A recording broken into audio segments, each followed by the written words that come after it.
Убакыттын мырзасы кайсы десе, убакыттын мырзасы таң заардагы убакыт, эртең мененки багымдат учурундагы убакыт. Багымдатка уктабай дайыма туралы.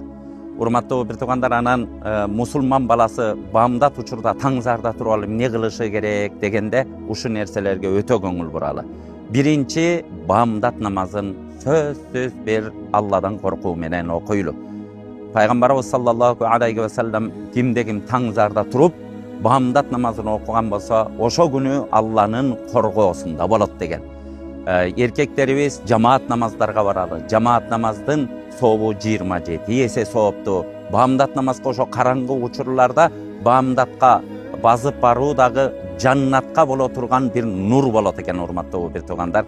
Экинчи, багымдат намазын окуп бүткөндөн кийин сөзсүз улууларыбыздан калган зикирлер бар. Буга Аятул Курси, Ихлас, Фалак, Настарды канча бир рет окуп өздөрүнө дем салат эле. Бул дагы ушундай көздөн, кысканычтан, сыйкырдан бизге коргон боло турган нерселер. Үчүнчү нерсе, отуруп алып аз дагы болсо Куран тилават кылалы. Багымдат намазында окулган, багымдат ошо таң заарда окулган Куран өтө адамга ушундай калкан боло турган, адамдын даражасын көтөрө турган болот.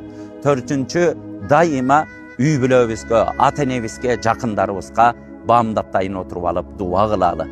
Анан бешинчи нерсе, багымдаттан кайтып келген учурубузда бардык балдарыбызды жыйнап, үй бүлөбүздү жыйнап отуруп, үй бүлө менен отуруп, эртең мененки тамактанууну кылалы.